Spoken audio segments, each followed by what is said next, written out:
Date: Standardized Human Time, October 6, 2136. There were no signs of life or civilization nearby. The cinders of a blaze rested off to my side, an orange glow clinging to the black dust. A charred Gojid corpse was draped over the ashes, with the spaces between its skeleton hollowed out. It was as though some predator had cleaned the flesh off its carcass. How had I gotten here? My hind legs were tied to a pole behind me, while my forepaws were fastened to one ahead of me. Warmth brushed against my stomach, and my attention was drawn to its source below. A quick glance revealed a pit of hungry flames on sandy earth, stoked by a wooden heap. Fuck, I'm next. Someone is trying to eat me alive, and giving warm blood a whole new meaning. What if this is the Arxer? Every instinct encouraged me to scream, but my voice had stopped working.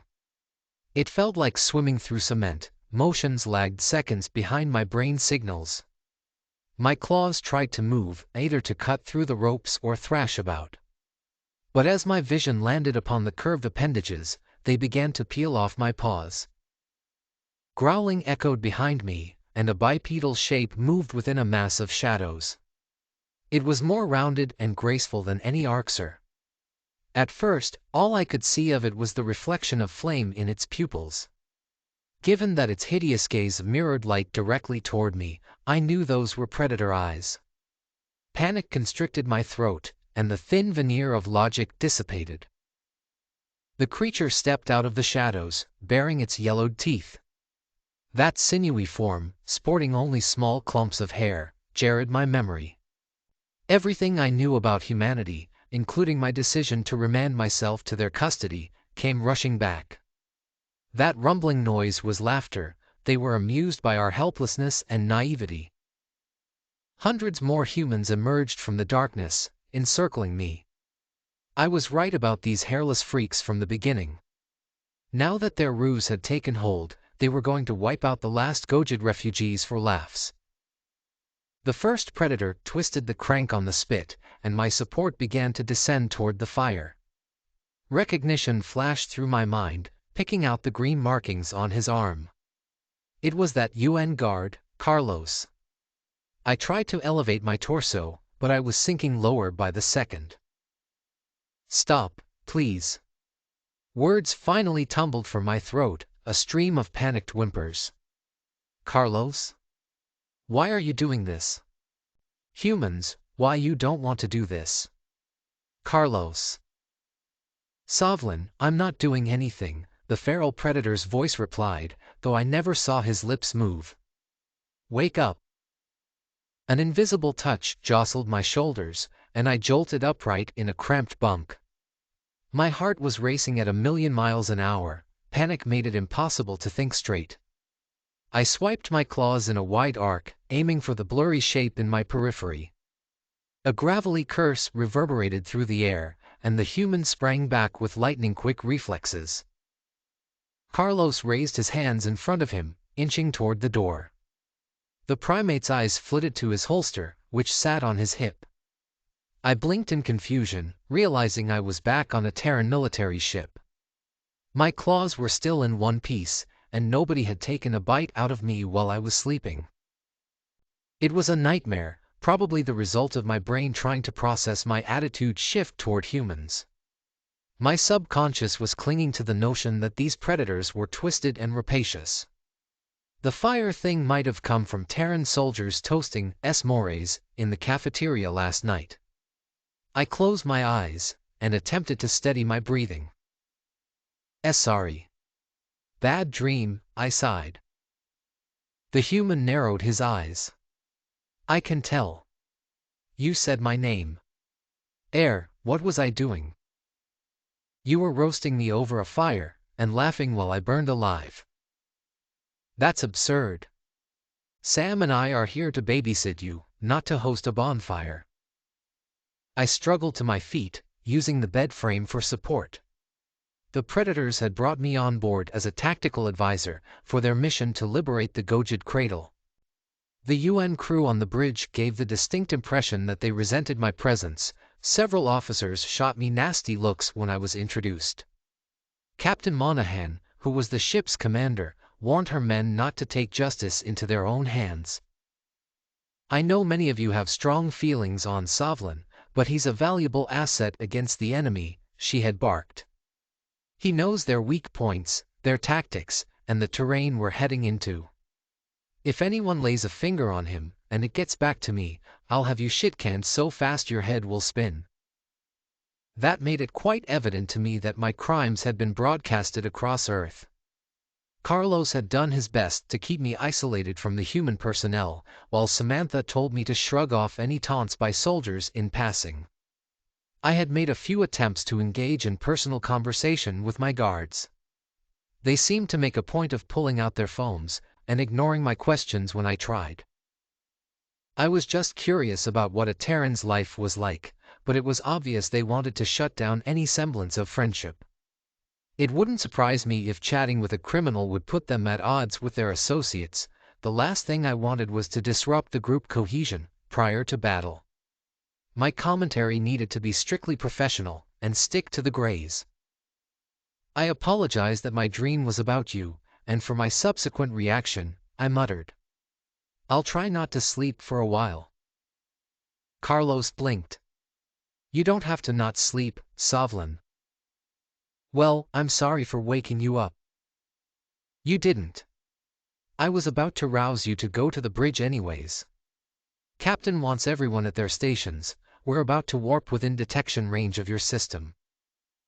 I scampered toward the exit at those words, not wanting to miss a chance at drawing Arxer blood. Carlos' lips curved up slightly, with a snarl on his face. He looked ravenous. He escorted me out the door, whisking me down a dimly lit corridor. Dozens of unfamiliar predators were padding toward their assignments, without a lick of fear before the looming battle. Many of their faces looked hardened and intimidating.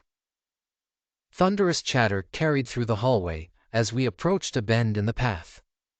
We jogged down a small staircase to our right, which deposited us into the bridge. Captain Monahan was seated in a central chair, swiveling it toward the viewport. I recognized Samantha among a group of soldiers, comparing sensor data with projections. There was no stone left unturned, and no post left unmanned. Humans were built for this. They adjusted to the medium of space warfare with unnatural speed. They were the only people I had ever seen mirror my excitement to draw Arxer blood. Fear pulsed through my veins, but this time, it was mixed with reverent awe. All plasma weapons charged, ma'am. Targeting systems on standby, a voice growled at the weapon station. Monahan nodded. Excellent. Sensors, report. 230 confirmed hostiles on tracking, came a reply from the respective cluster. No signs of active combat, or any remaining UN or Gojid friendlies. The Greys still appear to be engaged in a bombing campaign. Any Arxer vessels keeping watch? If we see them, they see us. About 40 ships scattered about the inner perimeter. I've sent a trajectory course to navigations that'll direct us through their weakest link. Good. The entire UN fleet made the jump safely. They'll divert a few ships to covering our 6, while we blitz hellfire on those bastards. The bridge communication was so calm and professional, like it was down to a science. There was no questioning orders, or emotions mixed into their exchange. Judging by the simulations I saw at my initial briefing, the Terran play was to concentrate fire on the older Arxer models. Then, they were going to use their swifter ships as decoys, drawing the staunchest defenders out of position. Carlos ushered me to a chair at the weapons station, within the captain's earshot. Our vessel dropped out of warp, before we could be stunned by any anti-FTL weapons. Dozens of allies shimmered into position around us, cruising at various angles and headings. A golden gas giant rested to one side, and its gravitational field might cause disruption to the enemy's readings. A sensor analyst piped up again. Ma'am, several Arxer patrollers are trying to pinch us on the rear flank. Closing fast. All according to the plan. continue ahead. My pupils focused on the space behind us, where several Terran ships branched off on intercept courses. The reptilians attempted to nail them with long-range missiles, but the clever monkeys deployed interceptors as a countershot. A stream of plasma spouted from the humans' railguns, bright and dazzling. Impressive as it looked, the efficacy was doubtful when an enemy wasn't in visual range. Even predators can't line anything up from that distance. Are they just trying to make the Arxer flinch? That skirmish faded into the backdrop, becoming no more than dots on my sensor overlay. Our trajectory was a straight shot to my homeworld, and that meant facing the vessels bombarding it. I believed that the humans would greet the Arxer with a ferocity they'd never seen before. The bristling of my spines intensified as I recalled the videos of the Greys snatching Gojids off the streets. The Terran and Gojid ships that engaged the enemy were vanquished by now, succumbing to an overwhelming force. Returning with reinforcements was our final hope, but what could we save of our society? All of our landmarks and cities had been pummeled into oblivion. My thoughts strayed to the UN soldiers on the surface, who fought tooth and nail for our civilians. The ones who missed their extraction were fucked, for lack of a better word. I wondered if a handful of humans had gotten to a bunker, and were trying to wait out the storm. Would Gojids even allow a predator to hunker down in their shelter? They definitely see us, the sensors technician hissed. 52 ships and counting, breaking off from the bombing formation. All on an intercept heading toward the fleet. A navigations officer looked to the captain. Shall we alter our course? Captain Monahan scowled. Negative. All stations, prepare to engage.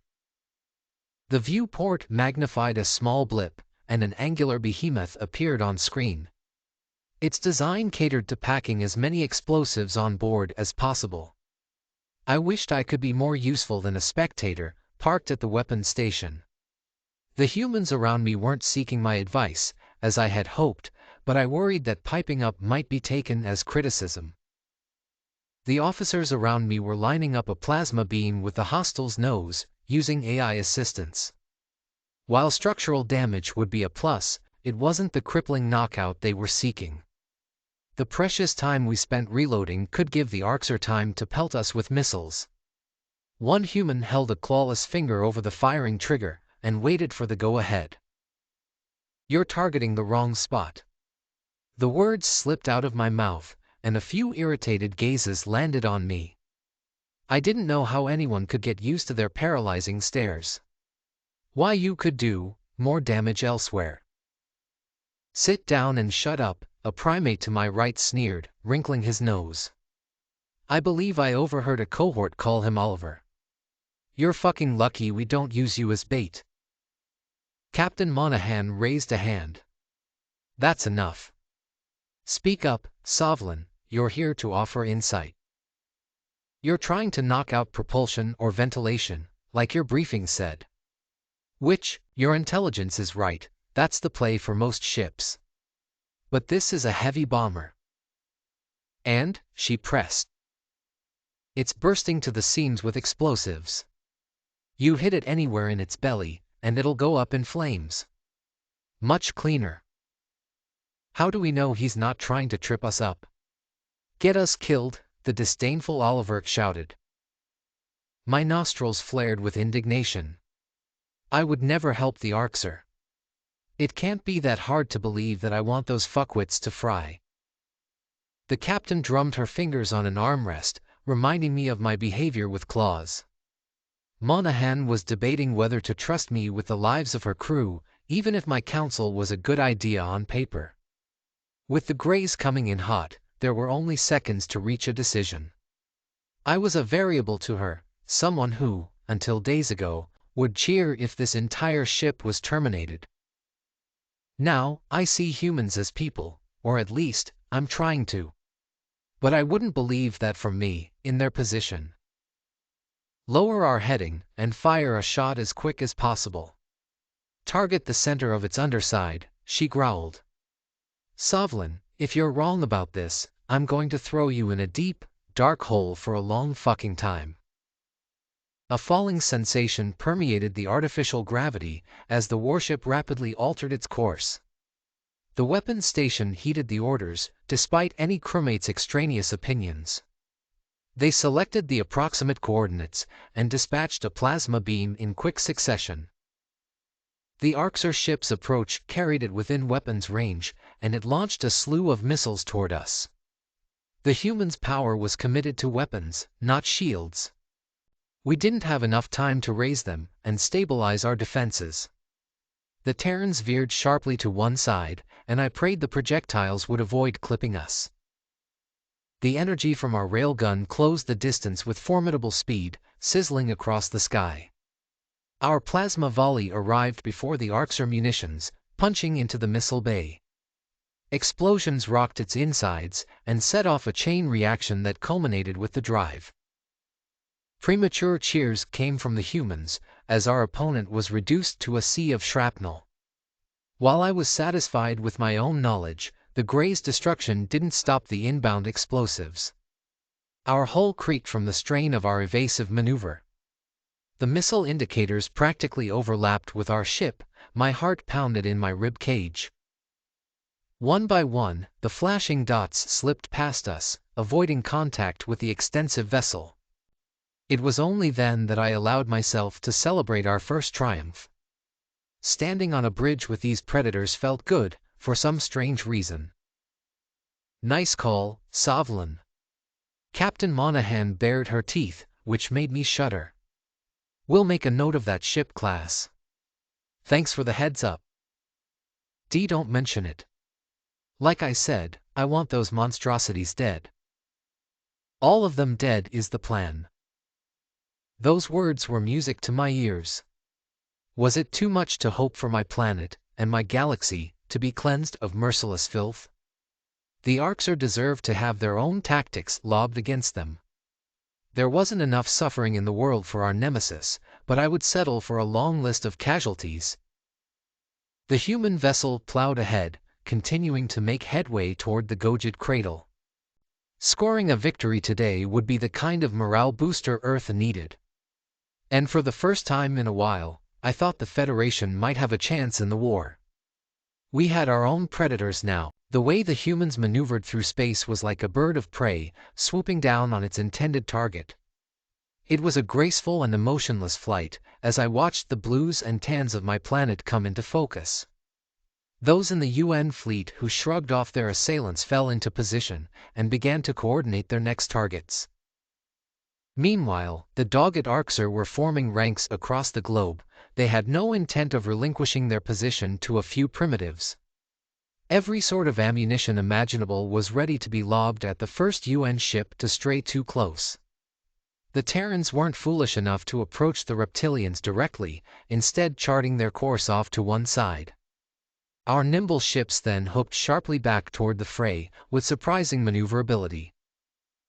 I'm surprised the Terrans spec'd into speed. It's clear they tweaked whatever Venmal building blocks they got their hands on. The furless predators at our weapons station were growling over which enemy to take on. An indicator blinked red on my data feed, as the humans singled out the weakest link. I squinted at the viewport, studying their selection. The enemy ship's exterior had lost its shine, and its armor didn't look as thorough as its companions. Deploy missiles on target, and follow it up with everything our railguns got. Captain Monahan's voice pierced the air, booming and authoritative. Divert all power to shields, as soon as we get a shot off. Carlos tapped me on the shoulder. Hold on. We could be in for a rough ride. Let's hope our new developments in ablative armor pay off. We banked toward our intended target, which seemed to be tracking us as well. A spray of kinetics battered our exterior, though they did little more than superficial damage. Terran ship design diverged slightly from the Federation, which meant the Greys hadn't learned our weakness. The primates held much more intelligence about the Arxer than the other way around. Around us, UN ships were careening into the fray with guns blazing. Pockets of fire littered the space in our periphery. I couldn't tell who was suffering more losses in this initial confrontation. The clash of two species of equal ferocity could only mean carnage. The bombing of the cradle ground to a halt, at least, as every ship was drawn away to address the vicious humans. The fact that a large-scale conflict with apex predators is even close is a damn miracle. It's easy to forget the Earthlings developed FTL a few months ago, I mused. Imagine how indomitable they could be, given a few hundred years of practice. A scary thought. Amidst my musings, our spacecraft pelted its opponent with a flurry of missiles. Prompt point defenses took out most of our firepower, but a handful detonated against the Arxer's armor. The rival ship struggled to regain its bearings, and was unable to return fire with its own munitions. While dazed, and possibly with navigational troubles, its defenses had shrugged off our initial assault. The dilapidated Arxer vessel peeled back toward one of its compatriots, seeking backup. I could feel the roar of our engine as we gave chase at full speed. The technicians at the weapons station were racing to get the shot off. Obliterating the Greys with plasma would be a stylish finish. The enemy sensed that they were about to be nailed by the railgun, and yanked their nose skyward. The humans failed to compensate for the change of course, and our plasma stream missed the mark by a wide margin. The reptilians were emboldened after skirting our heavy blow. They knew we would have to reload. Worse, they succeeded in drawing a partner's attention, and this late joiner was a newer Arxer model. "Raise shields," the Terran captain barked. "Switch over to kinetics. Full speed toward the UNS Lovecraft." Our flight took on an erratic path, as the engines were pushed to their limit. The state-of-the-art, fresh Arxer partner had no trouble keeping pace with us, even at our maximum speed. This was back to what they were used to, chasing an enemy that knew they were beaten. The human predators were on their heels, like everyone else. The Terrans sent off bursts of kinetic bullets, despite knowing full well that the Greys' shields would absorb their punch. Right now, we needed to buy time to find our own backup. It couldn't hurt to throw everything in our arsenal at them. My sensors told me that both Arxer ships had us target locked, and that couldn't be a good omen. On screen, the Allied UNS Lovecraft moseyed toward us. The flashy blue crest on its hull demonstrated it wasn't designed for camouflage. The rectangular shape, which seemed to boast retractable doors, suggested it could be transporting smaller craft. This human ship was an unseemly clump of mass and guns. A layer of paint didn't hide that it was a predatory prowler. Some of their ships are definitely modified Venlil models, but this one? This screams humanity, I thought. A sensors technician glanced at the captain. The computer suggests the second Arxer hostiles' railguns are charged. Evasive maneuvers are infeasible. Understood, Monahan replied, her voice icy calm. Brace for impact. My claws sank into the armrest, and nerves bubbled in my chest. Why were the humans not showing more alarm? An imminent threat on their lives should at least rattle anyone with a trace of sanity. I knew that these predators could feel fear from Marcel's responses to me. Plasma snaked toward us, hungry to devour our metallic shell. The white-hot blur plowed into an aft hangar. At least, that's where sensors registered the impact. My arm was nearly jerked out of its socket as the force reached the bridge. The overhead lights snapped off from an electrical short circuit, and baseboard lighting provided an eerie glow. The predators that were standing found themselves on the ground. A few of the unfortunate crewmates face-planted and hobbled off to mend their injuries. Alarms warned that structural integrity was compromised. Atmosphere was venting from the rear sector, which would require repairs if we survived this battle. UNS Rocinante, you all right? A throaty voice crackled from the speakers. Captain Monahan surveyed the bridge. Still in one piece, Lovecraft. We could use a hand. You heard the lady, came the reply. Let her rip, boys. Our ship staggered down to avoid getting in their line of sight. The Lovecraft powered up twin railguns on its broad hull, undeterred by the energy demands. I doubted they could command the same power as a sole armament. The humans must believe wounding an enemy in two places offset that drawback. The newfangled Arxer wizened up to the peril a bit late. By the time it slowed its pace, Terran plasma was already in transit. Two simultaneous beams blazed scars on both flanks, connecting with several key systems. The drive plume flickered out altogether, which meant our foe was out of commission. UN pilots steered the Lovecraft toward the original Arxer and deployed missiles on target. With that monstrous warship on our side, confidence was restored within the bridge. Several humans' eyes glowed with anticipation of the kill. These predators smelled blood.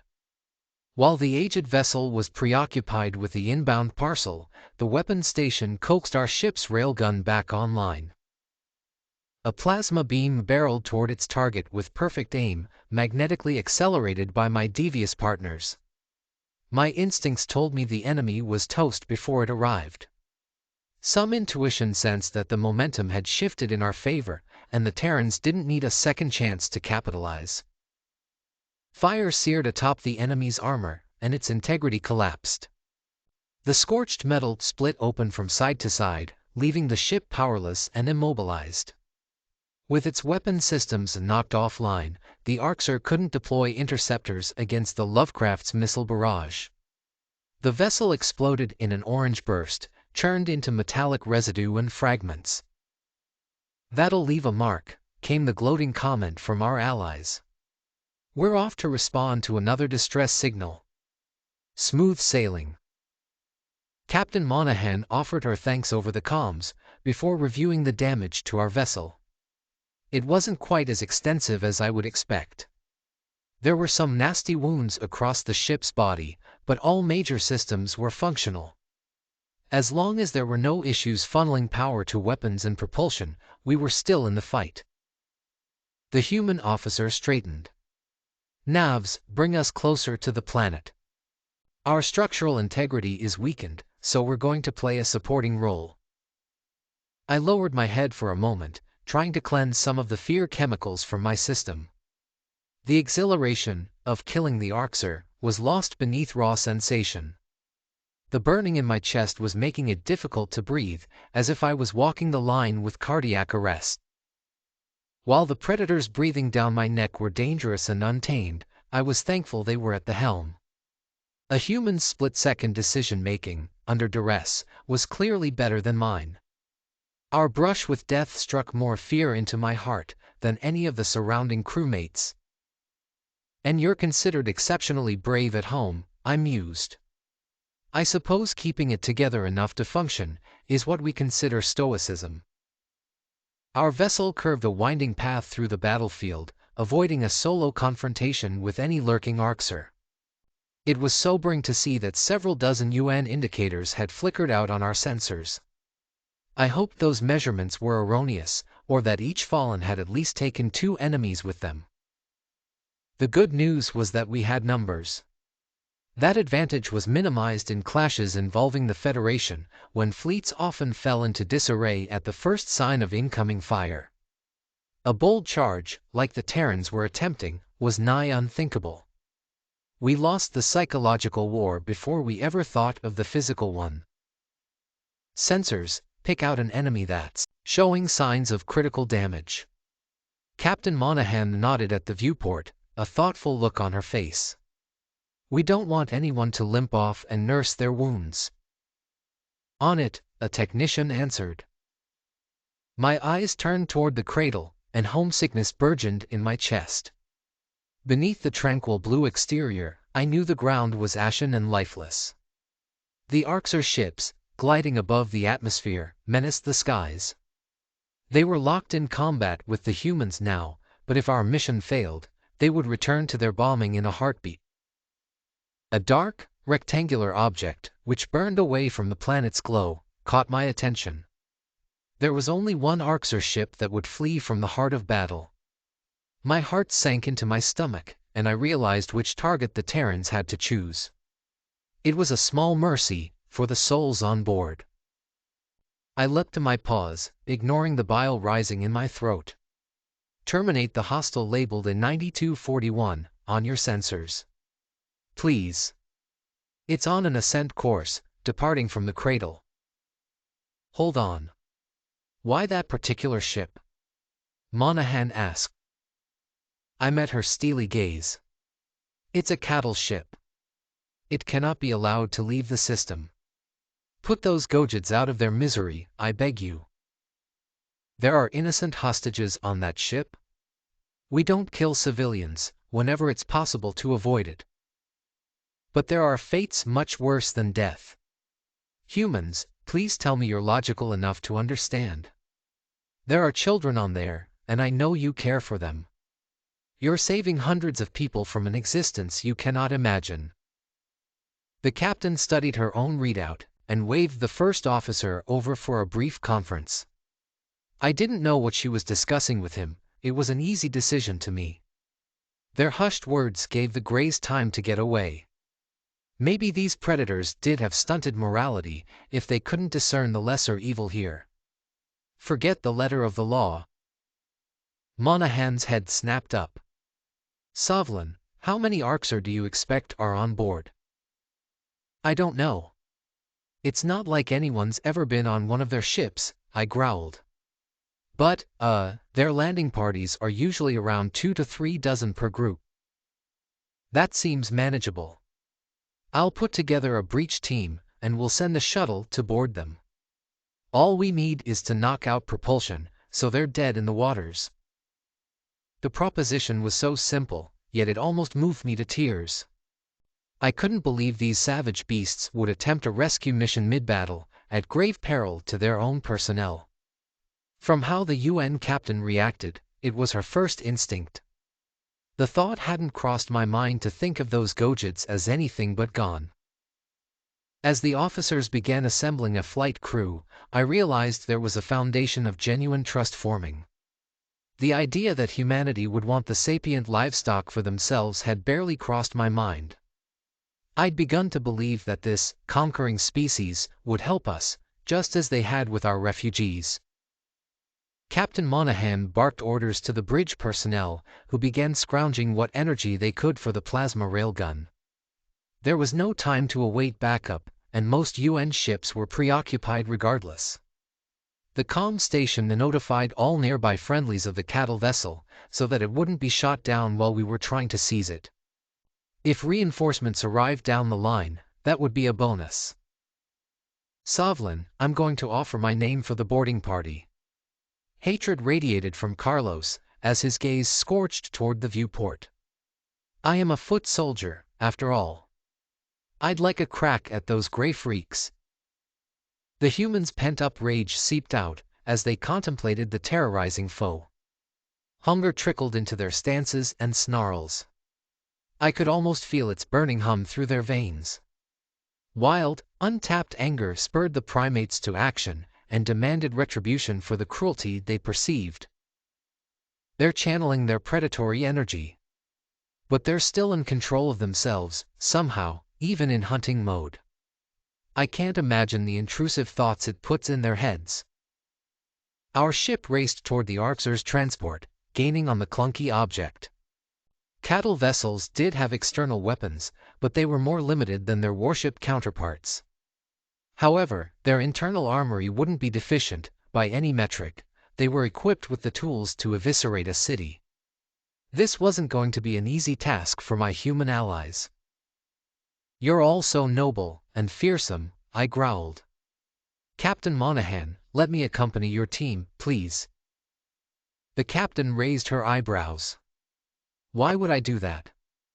So the only Federation asset we have can be Kia? Kia. Killed in action. Oh, I won't get in your way. If you manage to free those Gojits, you'll need me to stop a stampede. They're not going to be in their right minds. You'll see why. Monahan's rosy lips twitched, and I could sense the unspoken question on her tongue. After witnessing our lack of composure, during their initial landing, she wasn't sure I'd be in my right mind. It was a valid question, honestly. Charging through an enclosed space, surrounded by Arxer and gunfighting, would break most Gojids. The mere sight of binocular eyes pumped dread through my veins and made my spines bristle.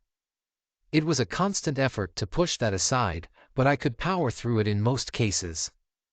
My fury toward the Greys had to be enough to override it. I tried to show my determination through teeth-baring, raising my claws in a threatening manner. She sighed, rubbing her forehead. Very well. Don't fuck this up, and, for the love of God, don't die. Understood, ma'am, I answered. Just, if the mission fails, please take out that ship. No matter who's on board. They won't make it out of this system. Not on my watch. A wave of livid excitement almost swept me off my feet as I eyed the cattle vessel in the viewport. Few people met an Arxer face to face and lived to tell the tale. Insertion into an enemy ship could end in complete catastrophe. Such a feat would be unheard of.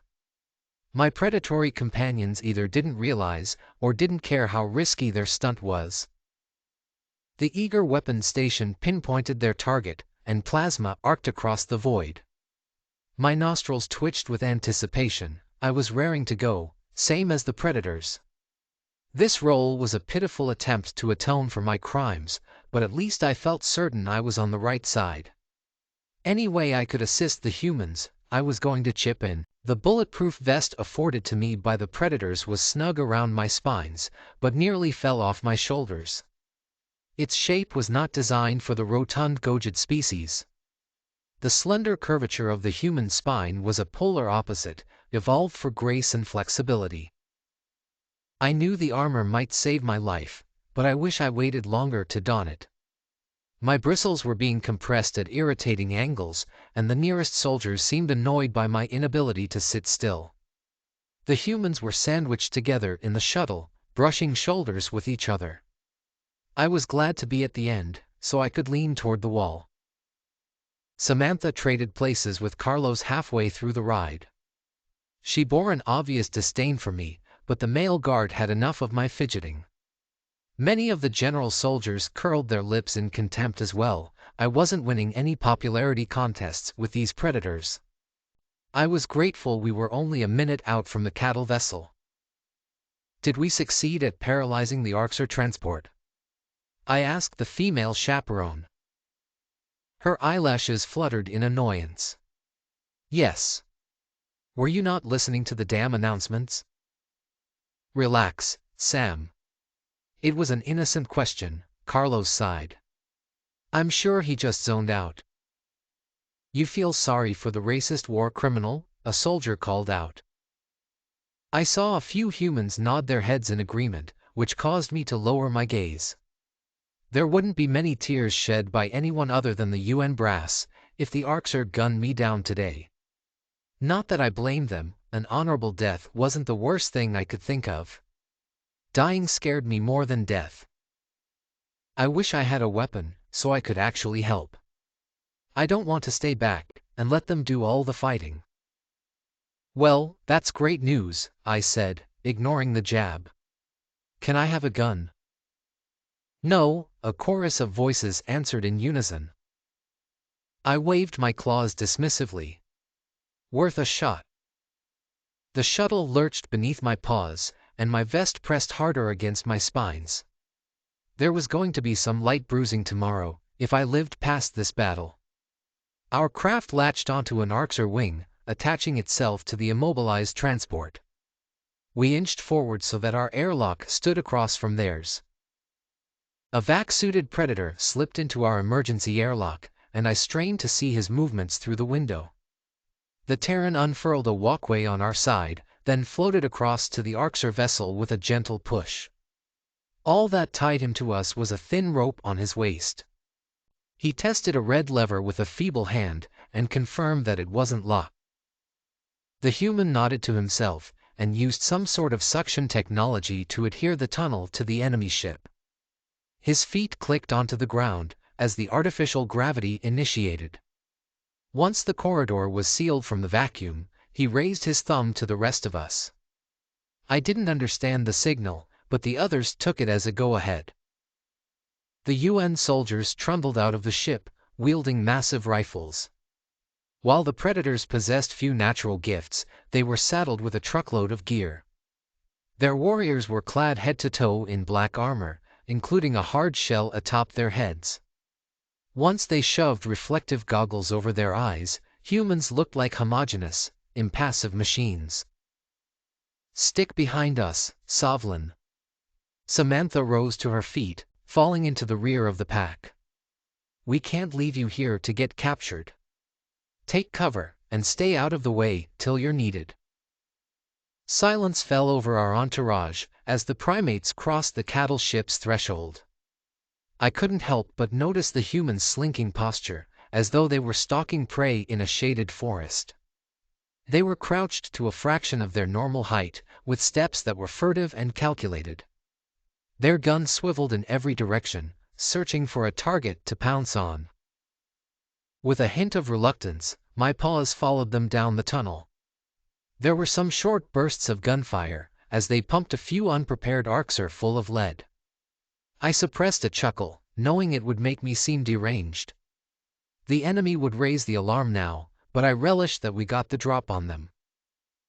My attention switched to the reptilian interior, taking mental notes of its facilities. The Federation would kill for intelligence like this. The atmosphere was musty, but the lighting was rich and plentiful. The hygiene of the enemy ship surprised me as well. It didn't reek of rotten flesh or blood. I guess those savages understood basic disease transmission after all. We followed the entryway a few hundred paces before we reached a bend in the path. The team leader poked his head around the corner and immediately recoiled. A barrage of bullets decimated the wall, where his shell cap poked out moments earlier. He ducked back behind cover, hugging his weapon to his chest. 8 or 9 hostiles arming themselves and taking positions, he hissed. "They're waiting for us. We have more numbers than that, but the Arxer have a clear line of sight. They're going to nail us as soon as we advance." A human rolled a metal canister across the floor, which released a milky plume of smoke. Irritants dispersed through the hallway, and I squinted to see anything. There was no way the Arxer could determine our position if I could barely see my claws in front of me. Shrouded in the haze of silver mist, the Terrans stepped out from behind their refuge. The Arxer sprayed bullets in our direction, hoping to connect with something. These sounds helped the humans key in on their positions, and they spewed their own rounds back in return. Terrans seemed to fare better in low visibility, with their remarkable adaptiveness. The silhouetted movement I glimpsed in the mist suggested a few Greys were hit. As the smoke dissipated, the primates sprang toward any makeshift shelter they could find. Carlos pulled me behind a supply cart and popped his gun over the top. Samantha sprawled on the floor beside him. Her hands were steady as she gazed down the scope and fired at an Arxer attempting to fall back. I didn't know the Greys could retreat. "I imagine, down that main staircase, we'll find living quarters, the cattle pens, and the bridge," Samantha growled. "They don't want us to get to anything vital." The female human stood to get a better look and inched forward to join another UN cluster. My eyes drifted to the Arxer she shot, who was bleeding profusely. The enemy bastard was still twitching, until another Terran soldier unloaded a clip into its head. That was overkill, but hey, I wasn't judging. Samantha caressed her rifle with a gloved hand, and waved for Carlos and I to follow. Hesitant as I was to move, the handful of hostile survivors were regrouping with their brethren. The Terrans blinding every combatant caught the Arxer off guard. It forced them to make concessions and await backup. The Greys haven't fought a true enemy in a long time, have they? I mused. They haven't been on the back foot for a second in this war. Our weakness has made them complacent. There was no sound from the presumed Arxer position, and I guessed they were lying in wait. The UN contingent advanced with caution, creeping toward the stairway. Their boots glided across the metal, as light as the patter of rain. Whether they were coached by instinct, training, or generational experience, I did not know. A grating voice rumbled over the PA, "Greetings, fellow hunters. I take it you don't appreciate that we, stole your catch." Several human predators startled, and their attention shifted overhead. My jaw almost dropped to the floor. The Arxer never conversed so eloquently with us. We translated their dialects at first contact, but I couldn't remember them enunciating anything but vulgar threats in my lifetime. It was incredible that they had words for greetings or appreciate. We would have offered to split the hall if we realized our intrusion sooner, the Arxer continued. You made things much easier for us, and were not entirely ungrateful. You already learned that Gojids make excellent slaves, judging by your companion. I bared my teeth, incensed that this monstrosity thought I was a human plaything. While I was a Terran prisoner, that was a far cry from servitude and degradation. There was nothing I had been forced to do, my presence on this mission was voluntary, and my treatment was fairer than I deserved. Carlos nudged me, pointing to a blinking red light on the ceiling. There was a camera tracking our movements and granting the enemy a full view of our advance. He raised only his middle finger, and several of his counterparts copied the gesture. I didn't understand what that meant either, but I guessed it was something hateful. "Go fuck yourselves," the male guard shouted. Probably that. Note to self. To be a young race again. Let's get that aggression out of our systems.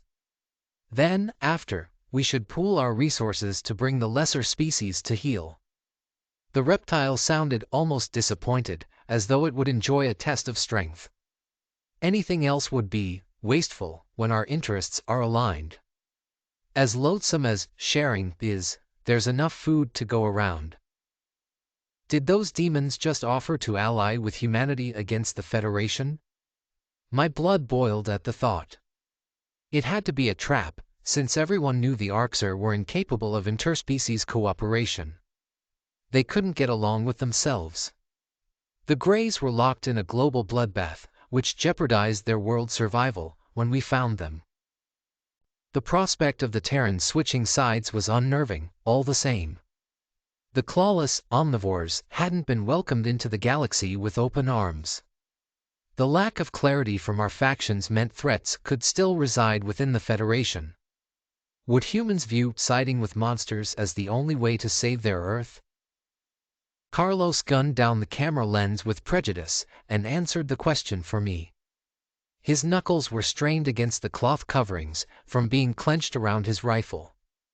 The soldier at the advance's forefront raised a fist, and our posse shuffled to a halt astride of the staircase. Odds were, the enemy was gathering in the deck underneath us. "Fire in the hole," a human voice declared. A UN soldier lobbed a grenade into the open area, and we watched it clatter down the incline. The resulting explosion detonated atop any Arxer in the vicinity. I heard a gurgling scream, as if shrapnel hit one of the reptiles in the throat. My predatory allies moved down the first steps, and followed it up with another explosive toss. That should be enough to get the enemy to move back. The primates bounded down the last of the staircase, and jammed down their firing triggers. I followed Samantha's movements, and tried to keep my head low. We took refuge behind a trash can, in what appeared to be a mess hall. There were blood-speckled trays and reading materials left abandoned on the tables. What do you know? Eating sentience is a communal activity, I guess. Arxer gunfire peppered the walls around us, and took down several humans. Other Terrans stepped in as soon as they saw a counterpart felled, dragging them to safety.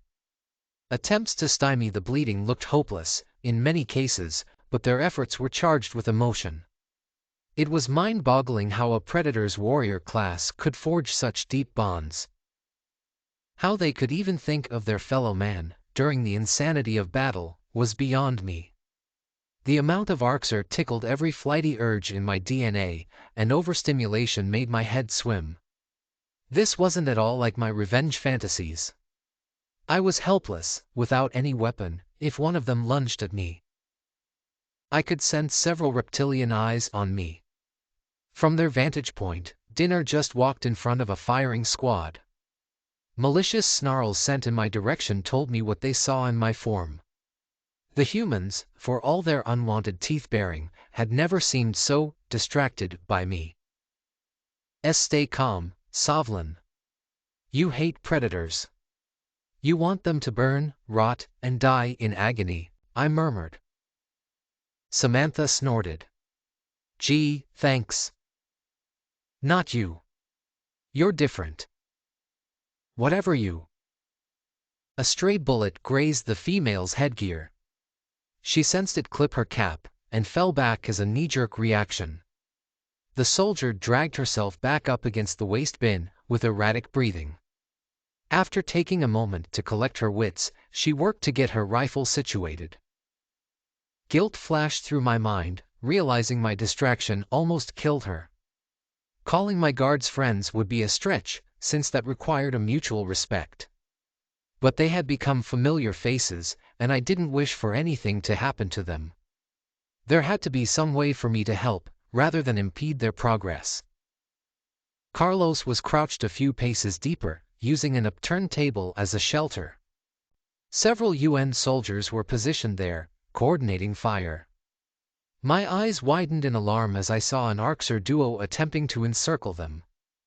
I shouted to warn the humans, but the deafening pops of gunfire drowned out my words. Panic fluttered in my chest, as a reptile straightened its rifle. Sitting here and doing nothing wasn't an option. Samantha was too rattled from her encounter to react in time. The mangled Arxer corpse, down by a grenade at the base of the staircase, caught my eye. A crazy thought leapt into my head, as I glimpsed the bloodied gun in its grip. Sovlin. What the fuck are you? The female human began. I dashed out behind cover, and retraced my short steps into the room.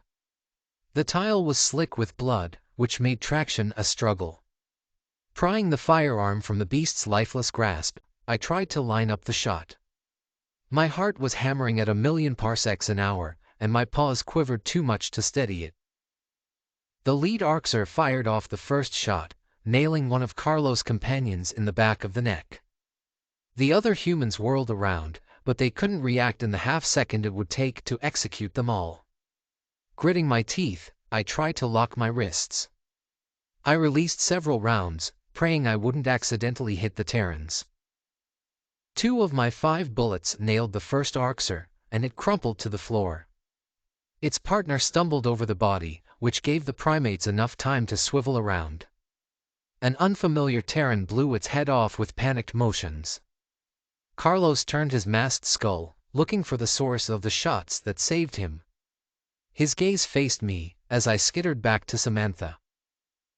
The female snatched the firearm from my grip, tucking it under her arm. You're really going to take the gun away? I groaned. I saved. She offered a grudging sigh. You saved Carlos' life. I'm good at killing, for a Gojid. Let me help, please. Not a chance. Don't even think about pulling a stunt like that again. I chewed at my claws, and leaned back against the wall. Several human corpses were strewn about the entry point, suggesting many hadn't been as lucky as Carlos. These Terran soldiers were resilient, but it was evident Arxer marksmen had wicked accuracy. About half of our active allies appeared to be nursing injuries, which spoke to an unrivaled ability to persist through pain. Then again, I couldn't tell when crimson bloodstains were theirs, or a comrade's. Regardless, our ranks weren't unscathed. From what I could make out of the scenery, the Greys had suffered their fair share of casualties too. Their numbers were whittled down to 10 or so, by my estimation. The UN warriors were starting to gain ground, and flushed the enemy out. I don't think the reptilians were prepared to fend off a larger contingent of predators. The hostile gunfire ceased without warning, and I tilted my head in bewilderment. A firearm skidded across the floor, followed by a series of others. A handful of Arxer rose to their full height, watching the primate's next move. The humans paused their barrage, suspicion glowing in their eyes. What in the name of the Protector was this?